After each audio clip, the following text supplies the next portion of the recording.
Excellent. And thank you for letting me have a meditation. It's guided at the beginning, but I'll become quiet. I really enjoy my meditation. And even though I'm talking, I'm also meditating when I'm talking to you. And that gives me so much peace and recharges my energy levels. So thank you. So now, if you can sit as comfortably as you possibly can. I'll sit like this.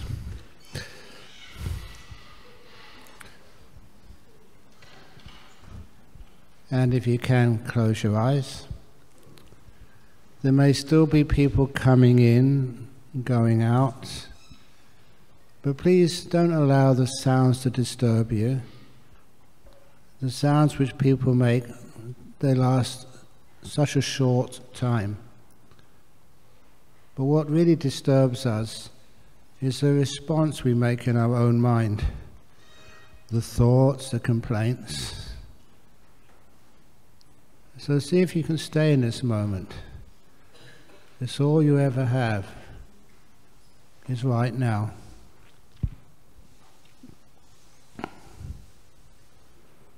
It's like opening the door of your heart to this moment, no matter what it is. Sometimes I call that unconditional mindfulness.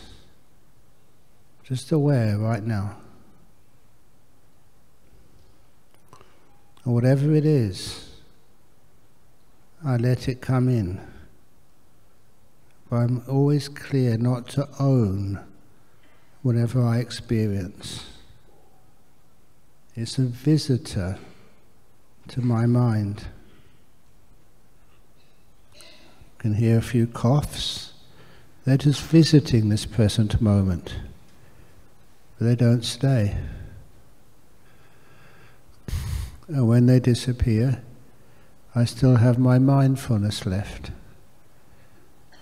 The mindfulness of what happens after the cough. Like the mindfulness I have looking at the hall with my eyes open. I see the space between people rather than the people themselves. And the space in this hall is so big. You may say this hall is full, but the space is always much bigger. And when we can respect that space between people, between you and others, we're grateful for it. We're kind to it. It's like we create kindness to fill all the empty spaces in the world. And that kindness makes us all feel safe, connected. We fill this room with kindness. When I do that, and my whole body starts to relax.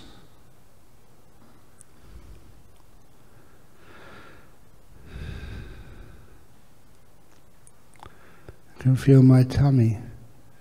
It's just had a few swigs of coffee. And that's my little gift for my tummy. May you enjoy the taste. May bloodstream, you take up the energy so I can serve.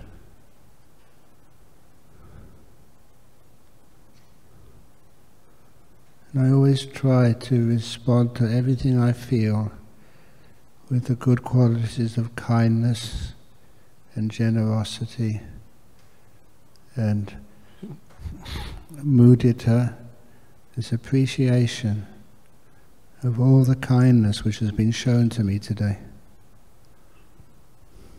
and before.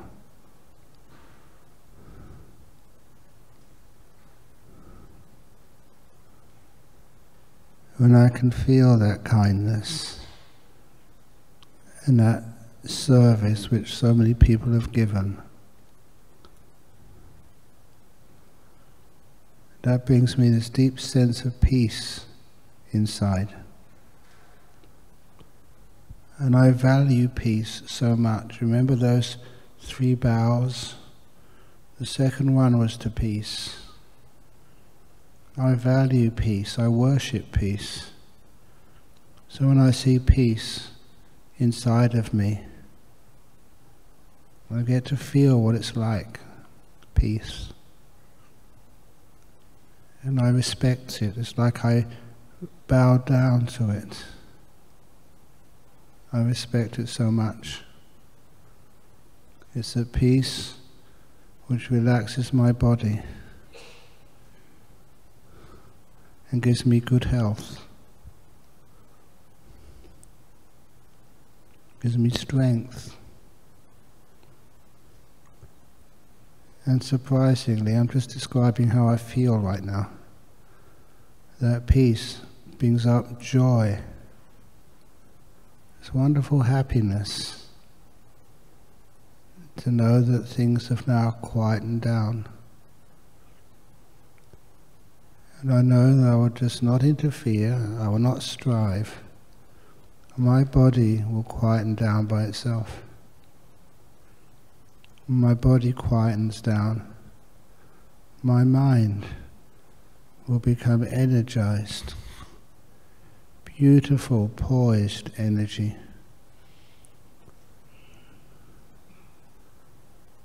And that will allow me to see inside, be really clearly mindful of what meditation is.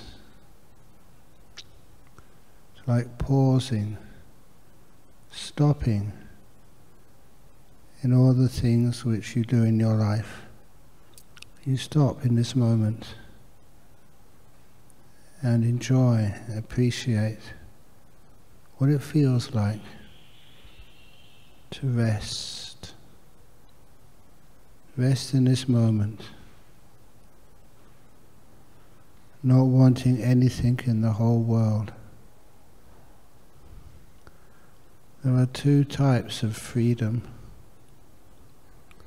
The freedom of desire, so you can get whatever you want, which is an imperfect freedom. Or the freedom from desire, where you don't want anything in the whole world. Desire just is not there. You are happy to be here. Are you happy to be here right now? Or do you want to go somewhere else? Wanting to be somewhere else is called suffering. Happy to be here is called freedom.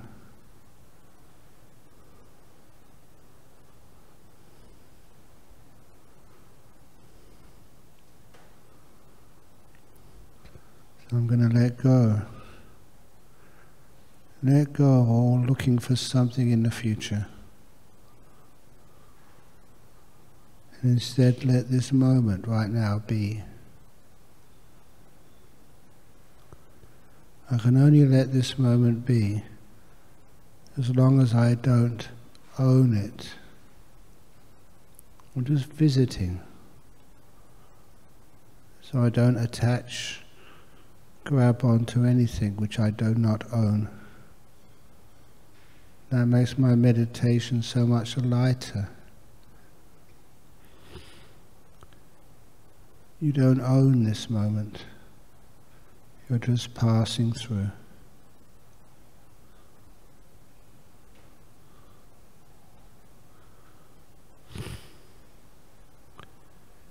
Please excuse me, I'm going to be quiet now.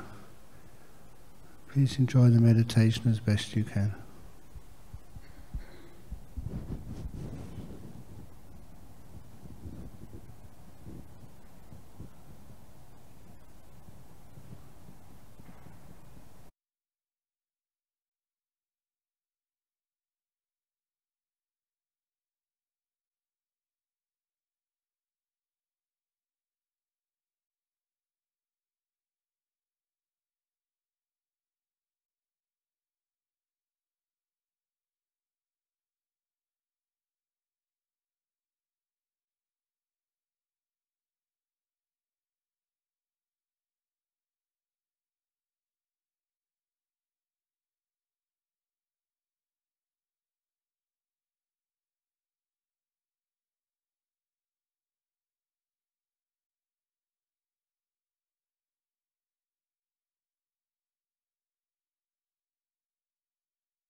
Thank you so much for being quiet. And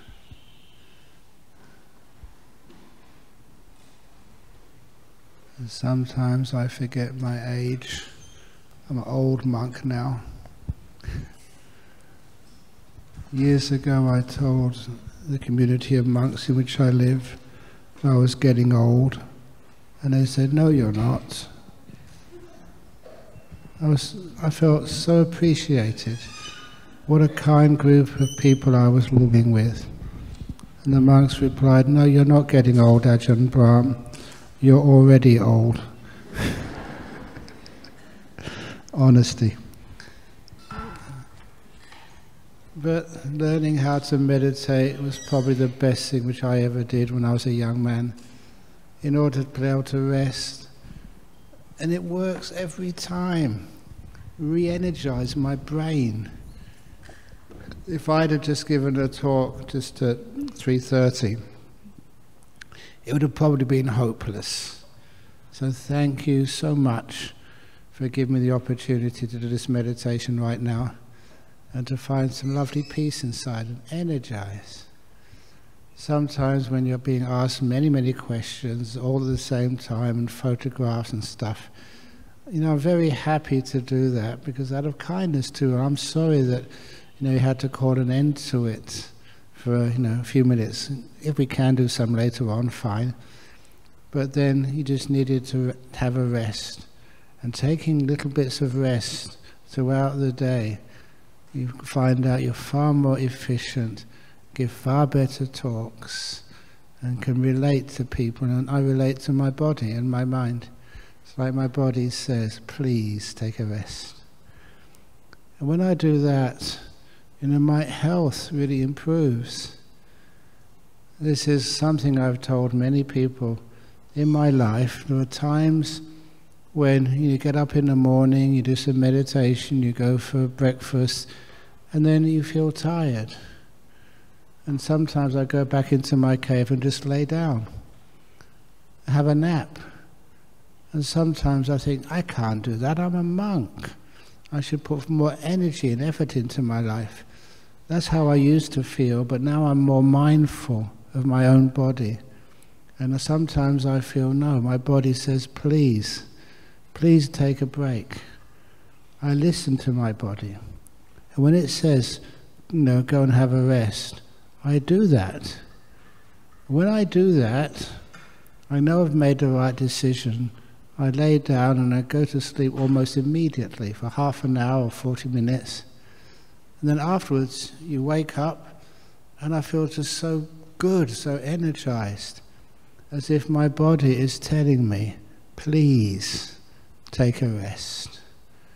And when I do that, my body has the opportunity to relax, to rest, to heal itself.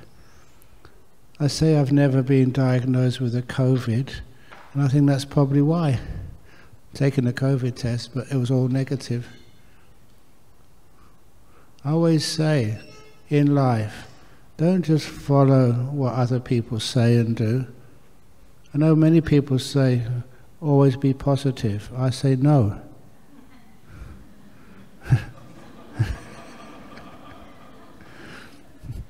If you're taking a COVID test, please be negative. And they say, you should never be attached. I said, no. If you're traveling on a motorbike in busy traffic on the back, please be attached. So little by little we learn just what these words really mean, how we can be kind to ourselves and help ourselves and heal ourselves. I know we're supposed to be talking about the power of stillness to create nice deep to create good health and wellness. And I've just been doing that for just far too long. It actually does work. Sometimes when you're very, very still, you know how to meditate, get your mind really, really still. It's amazing how many diseases vanish. I remember Ajahn Chah telling me how he overcame malaria fever. In those days, every forest monk living in the jungles would get malaria. It was just called the forest monk's disease. And so he said that there was one day he was once again having this bout of malaria and getting very hot in a fever. And one day he decided just to sit there and not fight it. And he described what it was like. He said it was like sitting in the middle of a forest fire, but in a cool spot where the fire couldn't burn him. You could feel the heat, but it wasn't dangerous to him. And it got hotter and hotter and hotter, but he was quite comfortable sitting like in the eye of a storm, and hotter, and then it exploded. And that was the last time he ever had malaria fever. That was the end of it. I always remember that. So if there's any ever time you get very, very sick, instead of like fighting it, because that makes you so tense, see if you can go into the center of things. In the center of things, there you find a lot of freedom and peace. And what does it mean by going into the center of things?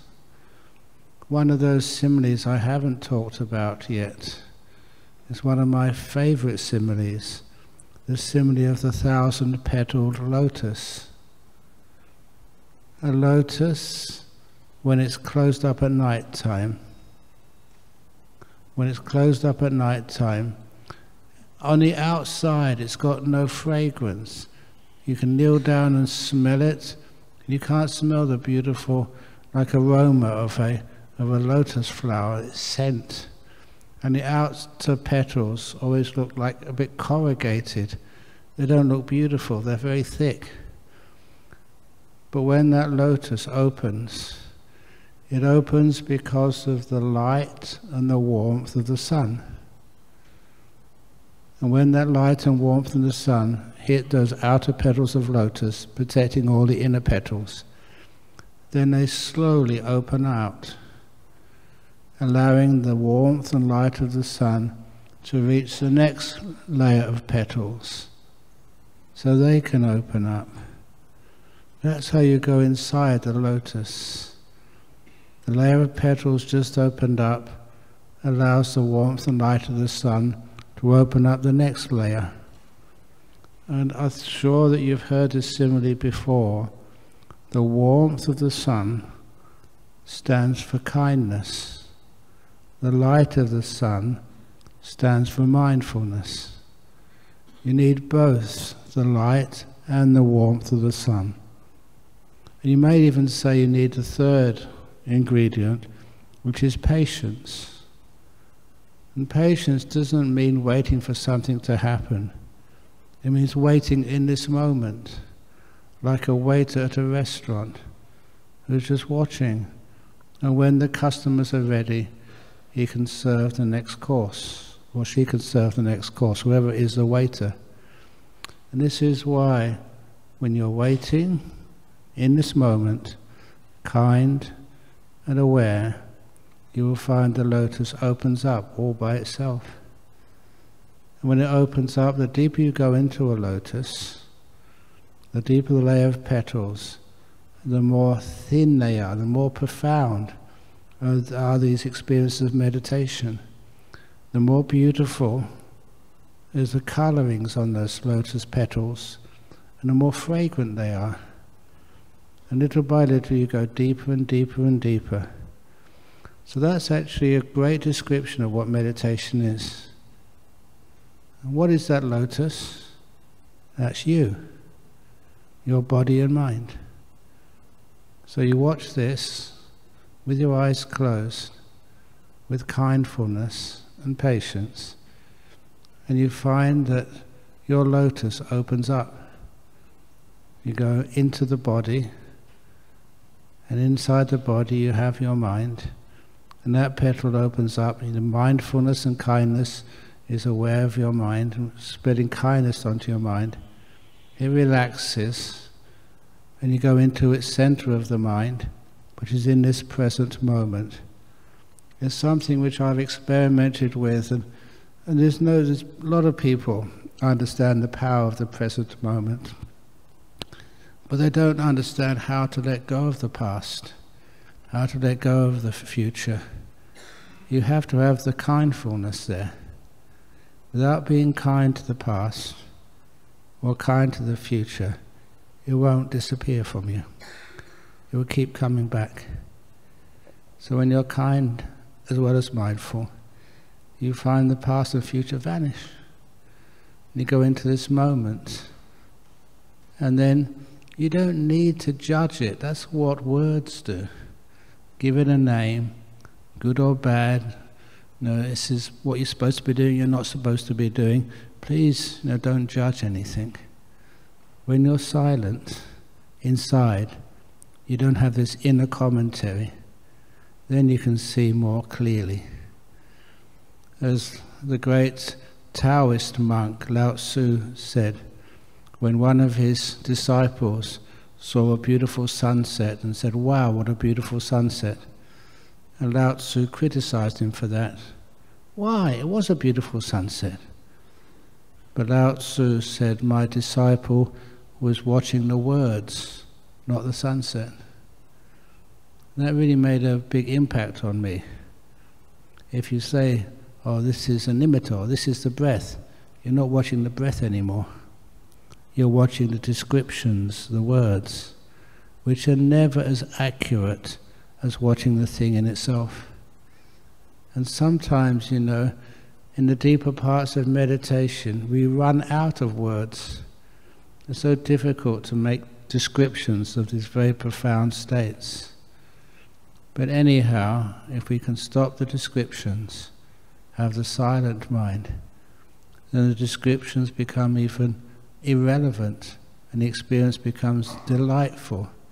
You're going into the lotus. And as you go deeper and deeper into the lotus, you do experience all these amazing joys and happinesses. You start to notice what we call the nimittas, first of all. It's beautiful lights in the mind. Hopefully I'll be able to say more about that tomorrow. It's only a short retreat, but you can always listen to those descriptions of nimittas in some of the talks online. And this is where you really get into the meditation.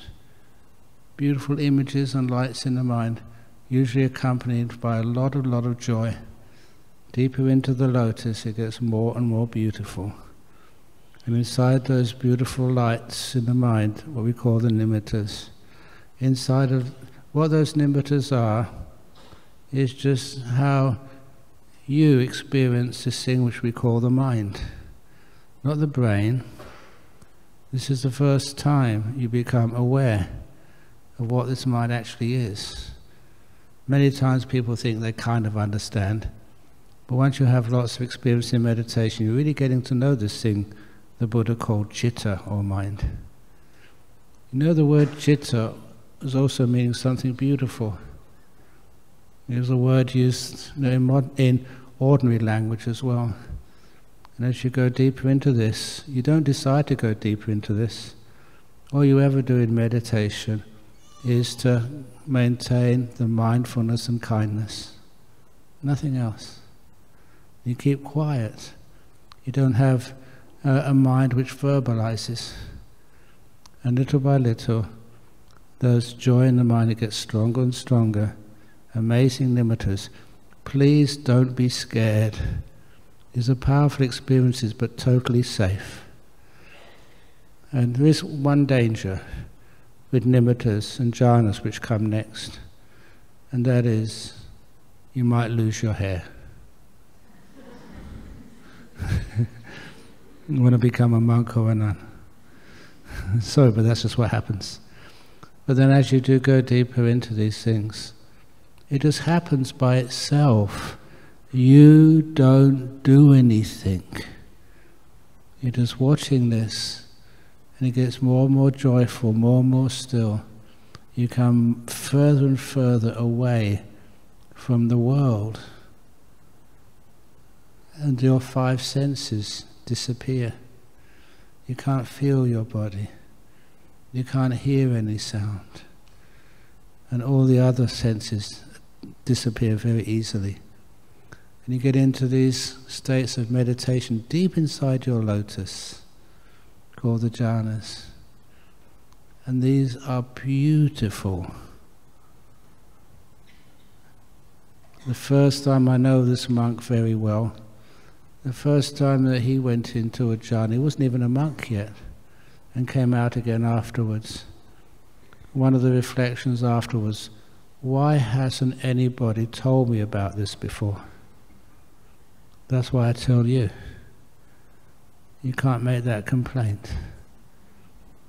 These are the biggest joys a human being can experience. Why not? And the nice part of the simile of the lotus, you are those lotuses.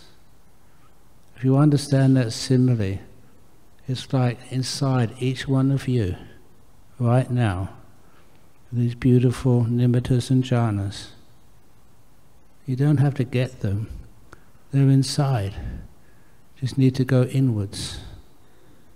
Go inside with kindfulness and with kindfulness, the combination of mindfulness and kindness and patience, and your mind opens up.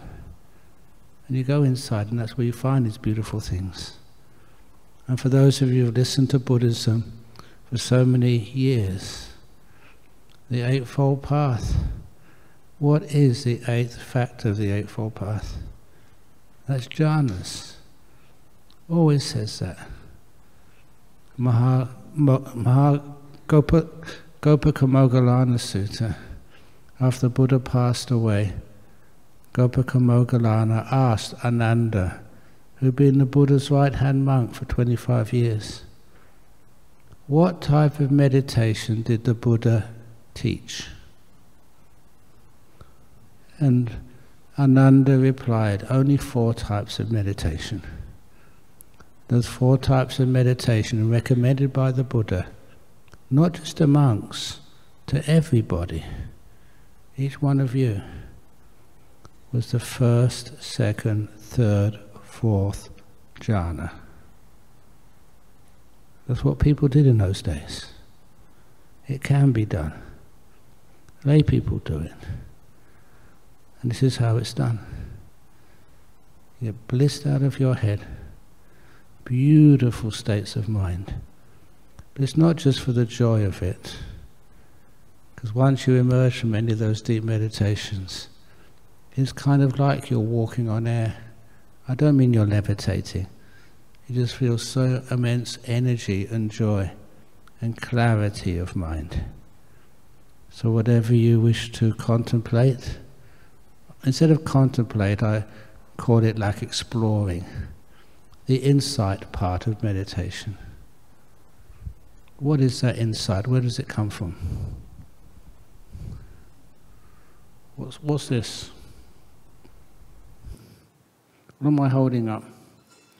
People might say a stick, a gong bonger. Yeah, but what else is it? I gave this simile, I think, over in Perth last week. What is this? You think it's a gong bonger, you only see a fraction of it. I say, you know what it's also used for? When I get an itchy back. You're getting insight, seeing ways things can be used which no one has seen before. This is where the insight comes from. You go against all the boundaries which have stopped you exploring the nature of this body and this mind and seeing it more deeply. And that means you really do start to get insight. You cannot stop it. It's a natural phenomena. So because it's natural, you don't have to strive, you don't have to do it. When your mind is clear, of course you see. And I'm going to finish off and then ask for a few questions on one of my gross similes about insight. I think Venerable Kaliko knows what I'm going to say. And I think, so do you know what I'm going to say? I was teaching a meditation retreat over in Jhana Grove a few years ago. As I was teaching, I was also practicing. I just enjoy my meditation. Sorry, but you can't stop me. I refuse to be stopped. Actually, my mind refuses. So I was getting some very nice, deep meditation. And then when the meditation finished, just like every other human being, I had to go to the toilet. And I remember the particular toilet cubicle in which this happened. I was doing what they call in Australia a number 2. You all know what I mean? My mistake was after I'd deposited the stuff in the bottom of the bowl, instead of just pushing the button and flushing it down, I looked at it. Wow! In my whole life, I'd never seen such a beautiful, I mean, the beautiful is like underrating it. The way all those little balls were formed together, it was like some sort of work of a Michelangelo.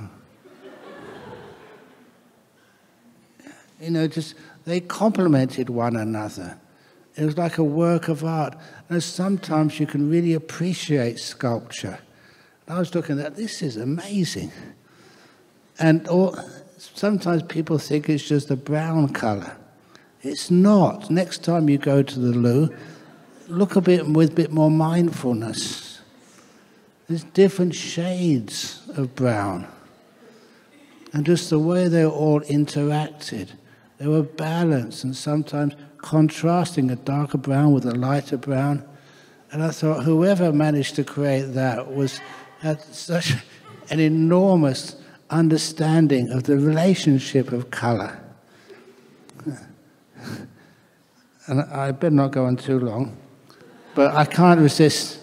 I mean, and that was just the look of it. Then there was the fragrance. Why do you all assume, because it's the content of a toilet bowl, it has to be stinky? This was actually real, earthy, really just common to all beings.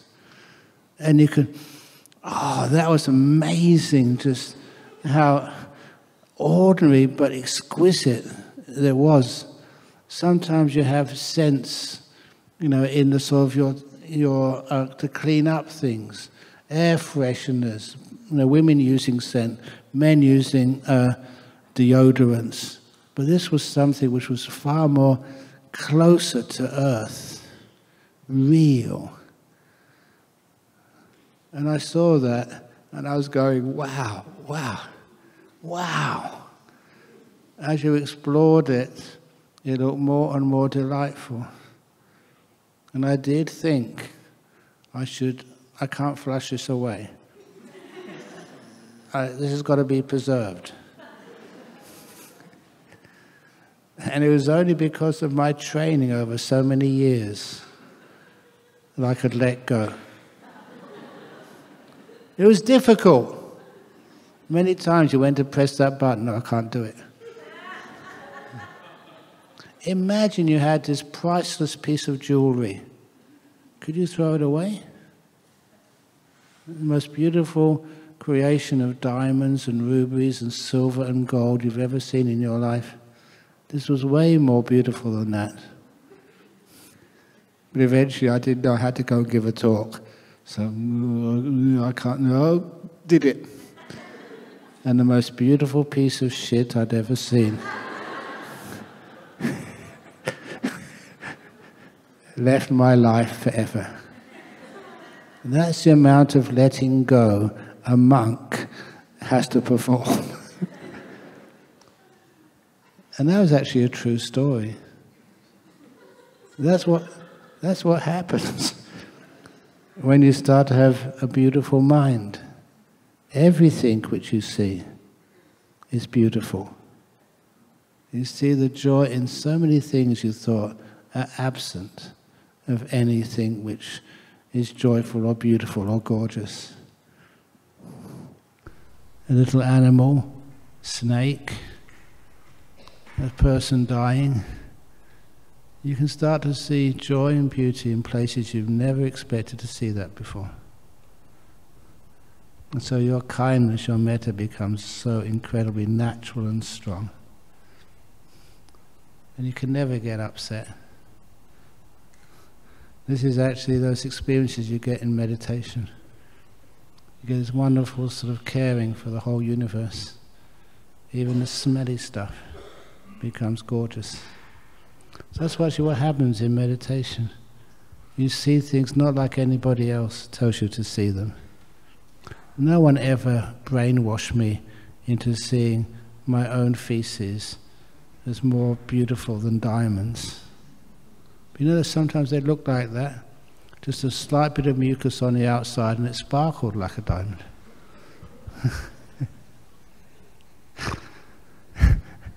I love this way. Why do you always think this is funny? This is real. It's not a joke. What's happening here, you're seeing beauty in your mind. Everything becomes beautiful, which means you can hold it and stay with it and really get to know it, investigate it. Tumours on your body, pain in your body, disappointment in life. You get to see these things in a totally different light. This is where insight is something which is strange. Changes the way you see this world, and you become so free of suffering. So anyway, I did want to have a few minutes for Q&A, so I'm going to stop now indulging myself. Let's have a couple of questions before we finish off. Thank you, Ajahn. Your talks always leave me speechless, and your similes are always right on point, so thank you. That was amazing. At least they're original. I mean, you can't see that in one of the Buddha Suttas. No. Okay, Ajahn, first question comes from someone, and she came and saw me actually about this question, so it's very personal to her. Her question is this: I adopted 2 children from Vietnam at the end of the war, a brother and a sister. Sadly, the brother was killed in a car accident, and the sister and myself were there. The sister has always been a high achiever, extremely bright and beautiful daughter. She now works in a job where she's always so busy all the time that she's having little time for her family, but most importantly, even for herself. She's exhausted every night and every weekend with no social life. How can I help her find inner peace and create time for herself? Well, you cannot force her to do that. Invite her. One thing which you can do is actually buy her an air ticket to some nice resort in, say, Vietnam. And you don't just ask, do you want to go? You just present her with the air ticket and maybe accommodation in some nice resort somewhere. This is a gift, from your mother to you. Because if you give them a ticket, it's already paid for. It's very hard to refuse. And that means you're really encouraging them to go. You're not arguing with them. Here's the ticket. Put it in a bin if you want, but it costs a lot of money. That's how much I want you to have a rest. Thank you, Ajahn. I've got a few questions that are similar, so I'm going to group them as one. Good, yeah. So these people, they have people they care about, family members who they know are suffering, and just really want them to learn the Dhamma, but they don't, and they don't have belief in rebirth, for example. So how can these people help reach out to people they care about and share the Dhamma with them when they don't have that interest or are not wanting to?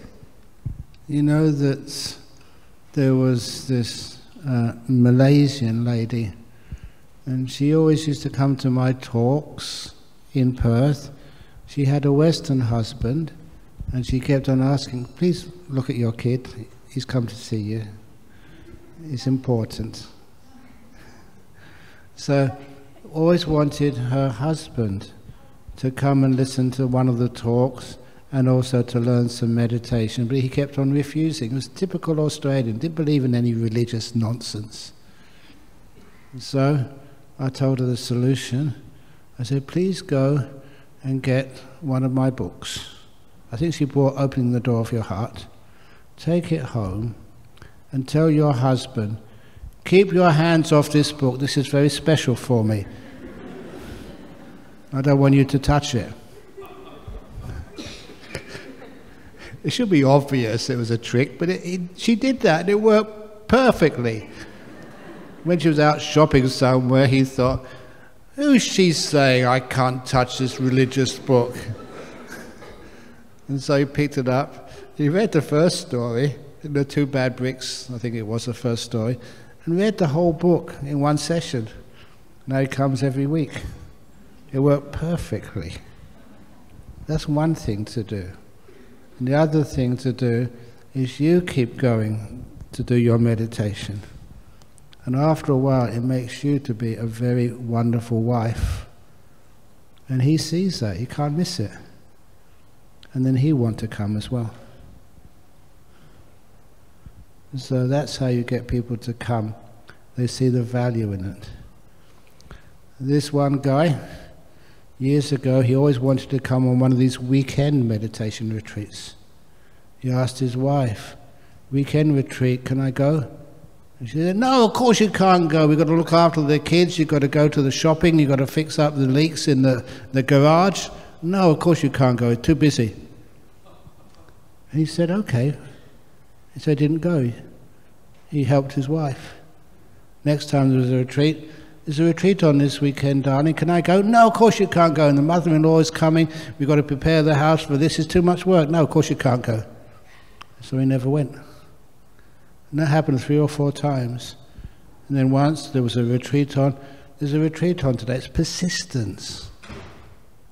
Can I go? He said, okay, you go on your stupid retreat and leave me with the kids and the mother-in-law and all the work, you just go and be selfish. He took that as a yes. And off he went. And when he came home from that retreat, he was such an improved husband. It'd be like you're taking a car which was always difficult to drive and it's been tuned up. And she saw the result of that. And the result was so amazing. The next time there was a retreat, he didn't need to ask. She paid for him and sent him off. When you see the results of these retreats, I mean, honestly, I don't need any more people to come on these retreats. It's hard to get everybody in anyway. Many people complain, they book for a retreat and they can't get a place. That's how hard it is. But nevertheless, when you see the results, wow, they're really worthwhile. Tumors disappear. People just understand that they don't need to go through all this trauma of depression, and they can relax more, have a much more easier view on life. When people realize how much it works, and it is so cheap. The retreats we do over in Perth, we do a booking bond, which is reimbursable. No one ever asks for it back, because they feel they're getting a value for money anyway, really more than value for money. The retreats here, this is priceless. So of course, there's no money involved, but a lot of joy and happiness and peace. That's why you get people to go. They just want to go. They know the benefits, they see the benefits. Okay? Thank you, Ajahn. Dear Ajahn, any advice for primary age siblings arguing and fighting, please? Many thanks, a parent. Okay, look, they have to fight. It's their nature. I would fight with my brother. And I'm going to be a Buddhist monk. when I was very, very young, we'd run away from each other, but we couldn't escape. Because we couldn't escape, lived in a small house, we learned how to get on. And so now he became a banker, I became a monk. And even now we're the best of friends. He had 2 children, a boy and a girl, and you know what they call me? Munkle.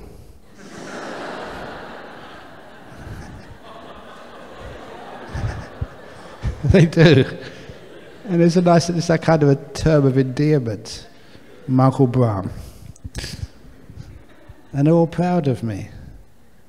And it's wonderful just, to even though that I chose a totally different lifestyle, it's still that's your family. Family by birth. You'll always care for them. Okay, next question. Okay, next question. If you were to describe a house of Buddha for the elderly, what would be the salient features of it in practical, evident ways? And if I can add to that, I think the person who asked this question is part of our community where we're trying to create a Buddhist nursing home. Yeah. So what would be some important features of that? Obviously, be like care is the most important part of that. And some autonomy, because that's one of the things people find it so difficult to endure, in your old age. You can't even go to the toilet by yourself. You can't wipe your backside. So many of the things other people have to help. It's wonderful. You give as much autonomy to the patient or the elderly person, much respect as you possibly can. If it's a Buddhist nursing home, please, you can always meditate no matter how sick you are. I was, had that typhus fever. I could still meditate, and you don't have to be in any posture. That kindness, that gentleness, those nimittas and jhanas are still inside of you, even when you're old and sick. And if you can actually be encouraged to go deep inside of yourself, it's amazing what that does to any old age symptoms, what that does to your sense of autonomy. And that gives a great deal of sense of freedom and peace to those people getting old. That's one of the problems. When somebody gets very sick, that's what you lose, your autonomy. The nurses, the doctors tell you what to do all the time. Sorry, I can't resist this story. Ted, an old Englishman from Lancashire. He was in the hospice, smoking. He smoked all his life, he didn't know any better. And so he got lung cancer. I went to visit him in the hospice, and this is what he told me the first night there. The nurse asked him, "What do you want for dinner tonight, Ted?" And Ted replied, "I've got diabetes. I cannot have anything sugary or sweet. I've got high cholesterol. I can't have anything oily or any fat. I've got hardened arteries. I can't have any salt." And he kept on saying all these things he can't have. And the nurse interrupted him, "Ted, you're not going to die of a heart attack. You're going to die of cancer, lung cancer, in about 3 or 4 days probably. You can eat whatever you like." And Ted was so surprised. He'd been on his strict low cholesterol, low salt, low sugar diet for about 3 or 4 years. And he said, "You mean I can eat all these foods which I like but could never eat?" "Yes, the cancer's going to kill you. You don't have to worry about anything else."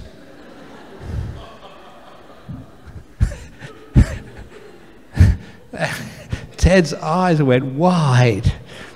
And he ordered all this greasy, sweet, syrupy, salty, unhealthy food which he wasn't allowed to eat for years. And after about 6 days, this is no exaggeration, he walked out of that hospice on his own feet without any support. He went into remission. please never underestimate the joy and its power of joy and happiness to create healing. 6 months later, he went into the hospice to die properly. We had 6 months extra to live. And this guy, Ted, I was with him when he actually died, properly. Have you been with people who are dying? They're laying down there, because it was lung cancer, he could hardly breathe, and we thought that was his last breath. And then he'd start breathing again. I think you've all seen that. And then, I was getting late for my lunch. You've got to eat before midday. Come on, Ted. No, I thought that. I can't say that. I can't say that. But Ted's daughter knew the problem and says, look, I'll just go out and get some fast food. Anything, something for you to eat. And like in Australia, fast food has always got like chips with it. And in Lancashire, it had been the tradition for so many years that if you have some chips, you always ask your friends, do you want a chip? Do you want a chipacalica? And anyway, his daughter asked her dad, Dad, do you want a chip? And Dad opened his eyes and said, yes, I'll have a chip. And that was the last words he ever spoke. He died then.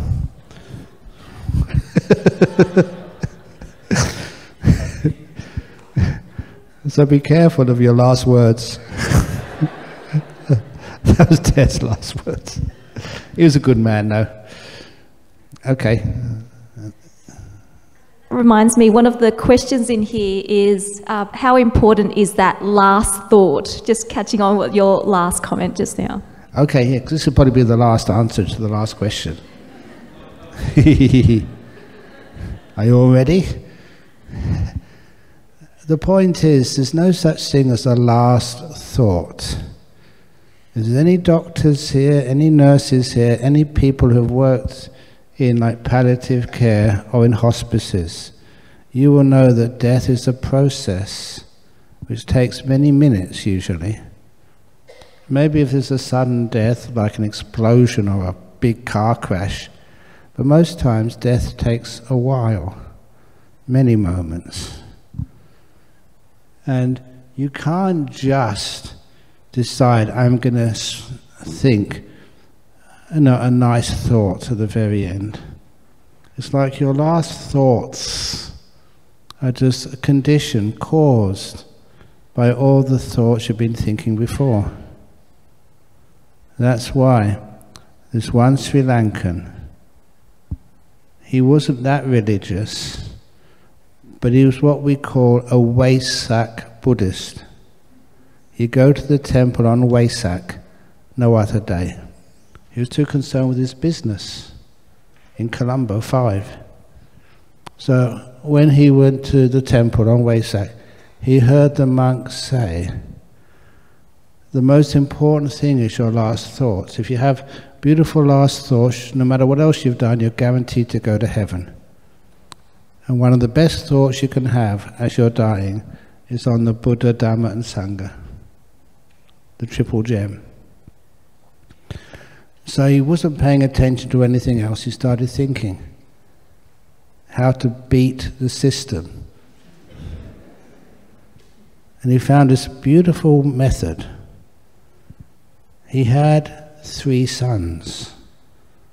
The next day he went to see his lawyer, and by deed poll he changed the name of his 3 sons to Buddha, Dhamma and Sangha. He knew your sons have to be with you on your deathbed. So from that time on, he never went to the temple ever again. Never gave any alms, food, or donations, or anything. Just looked after his business. And his whole plans were working out exactly as he expected. He was getting sick, and eventually the doctor said, you've only got a few days to go. So his 3 sons stopped what they were doing and were by the bedside. In his last minutes of life, he saw his three sons there, Buddha, Dhamma, Sangha. Buddha, Dhamma, Sangha. I'm going to go to heaven. And then Buddha, Dhamma, Sangha. Then the thought came into his mind, if my three sons are here with me, who's looking after my shop? And that's when he died.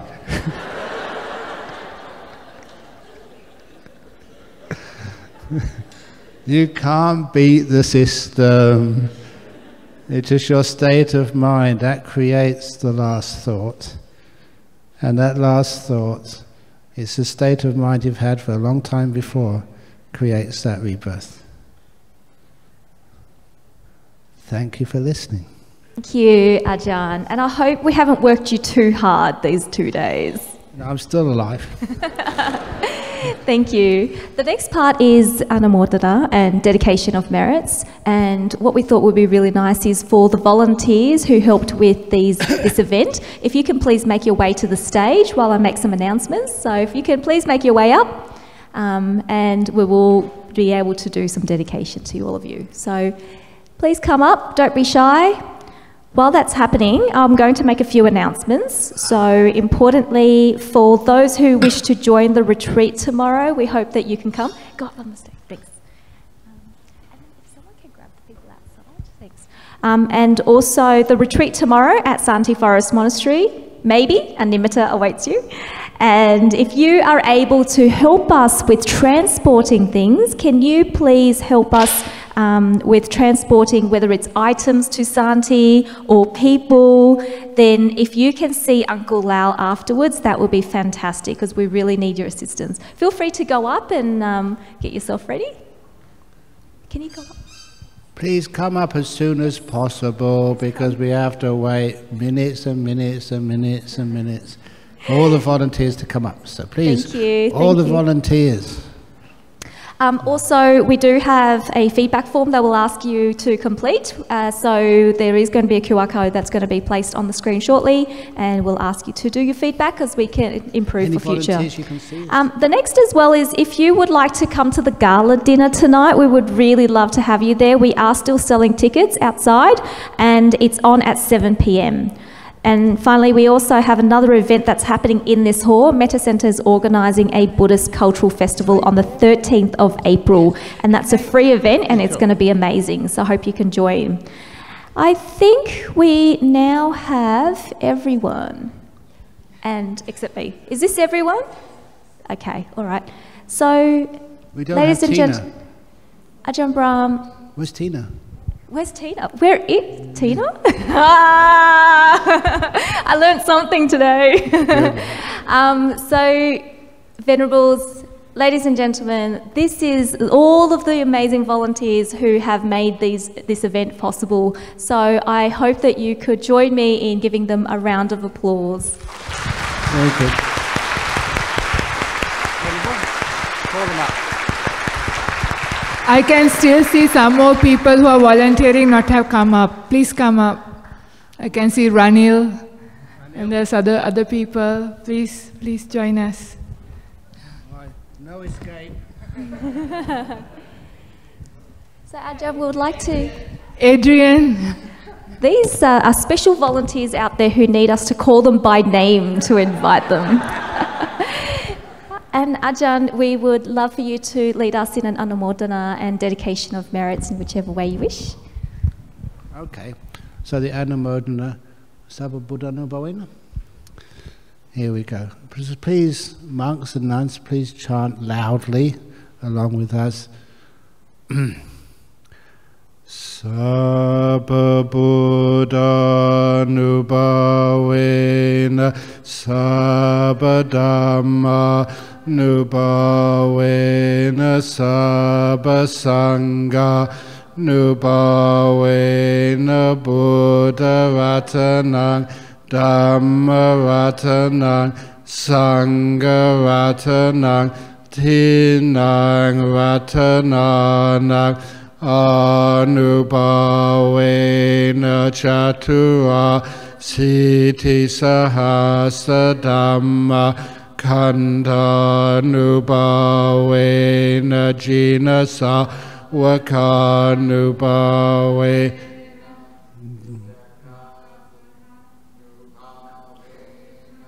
Sabbe te roga, sabbe te baya, sabbe te dunimita, sabbe te awamangala vina, santuayuvadako, Dhanavadako, Siriwadako, Yasawadako, Balawadako, Vanawadako, Sukhawadako, Hotu Sabada, Dukharoga Bhayavera, Sokha Satuchupadawa, Aneka antaraya piwina santu chatejasa jaya siddhi danang labang soti bagayang sukhang balang siriyayu chawano chabogang wudi chayasawa satawasa cha ayu cha jiva siddhi bhavantu te.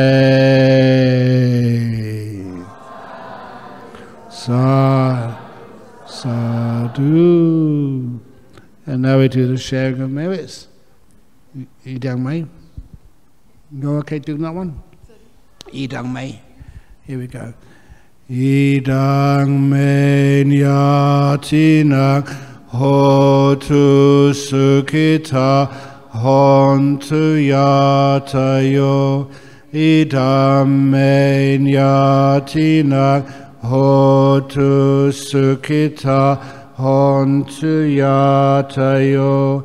Idang me nyatinang hotu sukhita hontu yatayo.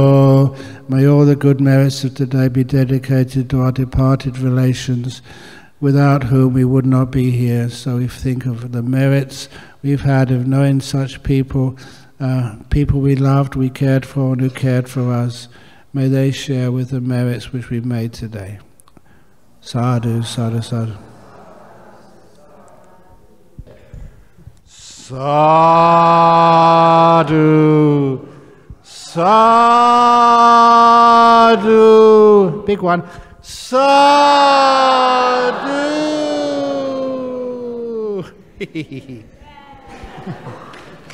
Very good. Thank you all.